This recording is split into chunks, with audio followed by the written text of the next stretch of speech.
You're listening to Soap Dirt, the latest in television entertainment news. Hey, General Hospital fans, it is almost May, and that means sweeps, and we are looking ahead at what's coming for Sonny and the reveal of who's trying to kill him. Dante finding out a huge secret from his past, and Josslyn going to extremes. It's Belinda from Soap Dirt, and we're going to talk about what's ahead in the 15 episodes left of May Sweeps and what we are hoping to see.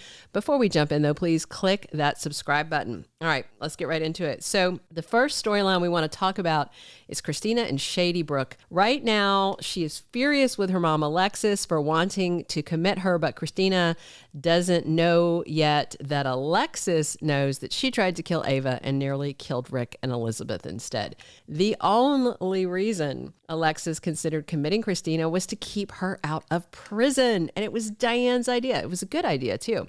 Once Kristina finds out Ava's blackmailing Alexis, she may actually agree to be committed so Ava can't keep forcing her mom to siphon money out of the Cassadine estate. But that means Rick might actually report Kristina to the cops. So it could be that she understands Alexis's intentions were pure, and Kristina sees, you know what, maybe this is the best thing all around.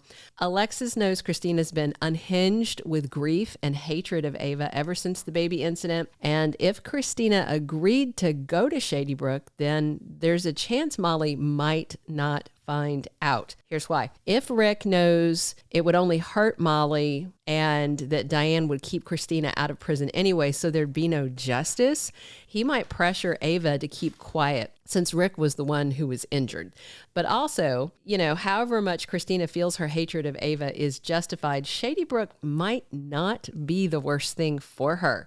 Kristina could get some professional grief counseling, work through those anger issues, and of course, Alexis may find a way to protect Kristina again, but so she doesn't have to go in. But it's back to what Rick, Diane, and Molly all told Alexis. She's got to stop enabling and shielding Kristina from consequences. I mean, heck, if she takes Diane's advice and Kristina checks in voluntarily, this could be a turning point for her. I mean, in the end, we all know Molly is going to find out one way or another, possibly in sweeps.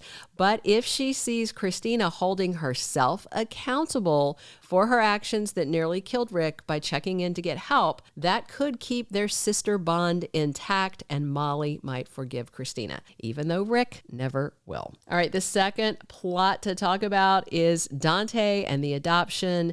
And if he finds out during May Sweeps that Brooklyn had his baby decades ago without him knowing. Dante has got a son somewhere, or to be more accurate, right under his and BLQ's nose. I suspect this is going to be a two-stage reveal. First, Dante finds out Brooklyn gave birth to their son 20 plus years ago, and it could be that Lulu spills the beans because she couldn't hold it in any longer, or BLQ may cave and come clean because she worries Lulu will, and it's bugging her not to be honest with him. Or, Dante could overhear Lois and BLQ talking about it. Doesn't matter how it comes out. May Sweeps feels like the perfect time for Dante to learn he's got a son out there somewhere, and then maybe Brooklyn and Dante will search for him together after the dust settles. And then later, maybe for July sizzling summer sweeps, we'll get the bombshell reveal that Gio is their son. And I just want to say, Giovanni Mazza is turning into a good little actor. He was holding his own this week in those scenes with Jane Elliott. The Tracy Gio scenes were fabulous, and he's really, really growing as an actor, I have to say. I wasn't sold on him when he first came, but I'm a fan now. The third storyline to talk about for Sweeps action is Jason and Sasha. We are seeing Jason slowly getting closer to her, and of course, so is Sasha's due date. It's getting closer, and you can see Jason's kind concern and a whole lot of empathy, and Sasha is finally letting him in, and of course, they both care about Michael and the baby, so there's a lot of common ground for Sasha and Jason that could turn into something. They'll be kind of a family after the baby comes, and I'm interested to see if we get a first kiss during sweeps. Maybe. But once Michael is back, could get weird. All right, fourth, let's talk about Brad and Lucas. We saw Brad was crushed in Miami when he saw Marco coming out of Lucas's hotel room, and now Hunky Marco's in Port Charles getting closer to Lucas. So, Brad's going to be devastated. He may do something drastic to try and stop Lucas from getting closer to Marco. But that seems like a long shot because to me, it feels like Brad has already lost Lucas for good. Plus, it's going to come out at some point that Brad's stealing drugs and getting into medical records he shouldn't be in. And of course, it's no excuse that Portia made him do these things because Brad's the one who started those blackmail games with co-chief of staff Portia. However, Brad may embrace his inner baddie and try to sabotage Marco and Lucas before they get too serious. All right, we could also see Josslyn going all out during May sweeps to carry out her very first WSB mission. She may go to war with Emma.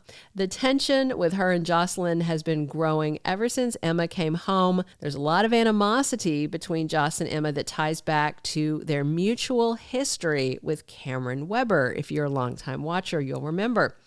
Things have been a little better between Joss and Emma lately, but that may be the calm before the storm.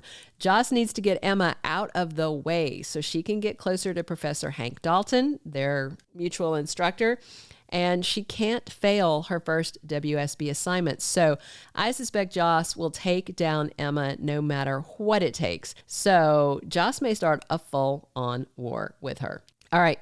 Of course, we've got to talk about Michael Corinthos and sweeps. With recast auditions confirmed, we may get Carly and Sonny's son home in May sweeps. General Hospital may have already hired the recast actor. We don't know. We do know auditions were happening. So we could see Michael soon, but of course it won't be Chad Duell. I know fans would love to see Drew taken down by Michael, and that might be coming soon. However, GH may still be in the audition process. So we may not see Chad Duell's replacement until July sweeps, but I think it would be a pretty nice treat if we got it by the end of May sweeps, but we'll see. Our final plot to talk about is who is out to kill Sonny. The person behind those 2 assassination attempts could be revealed during May sweeps. Somebody blew up the penthouse, and then we had Nurse Ratched try and kill him after his surgery, but the hit woman got bricked, and now she's dead. Sidwell is a likely suspect, but he feels too obvious, like a false flag, red herring, all that. And we all know Sonny has an incredibly long list of enemies, many that go back decades. It could be tied to now dead Jagger, who wanted revenge for Karen Wexler, and then he wound up shot by Sonny's hand. So could be somebody who cares about Jagger and they may be gunning for Sonny. Another possible culprit is Scott Baldwin, who had the same grudge about Karen and was hoping to see Jagger bring Sonny to justice. And, since they don't seem to be wanting to have Scotty back, they could easily make him the killer. And this also might be some plan placed in motion by Cyrus Renaud before Joss took him out like trash. Cyrus might have paid for the hit on Sonny, and the contract is still active, even though Cyrus is pushing up daisies. So one option that's an outlier, very unlikely, but I would love it. Imagine if it was Tracy. She has a lot of legitimate reasons to despise Sonny and want to see him dead, but hiring a killer is not really Tracy's style. Then again, she did let her dad, Edward Quartermaine, nearly die of a heart attack until he signed a document she wanted. And that was her own father. Thank you for being a loyal listener. Follow us wherever you get your podcast, because you don't want to miss the next episode. Soap Dirt is on all the major podcast platforms, including Apple Podcast, Spotify, iHeartRadio, and more.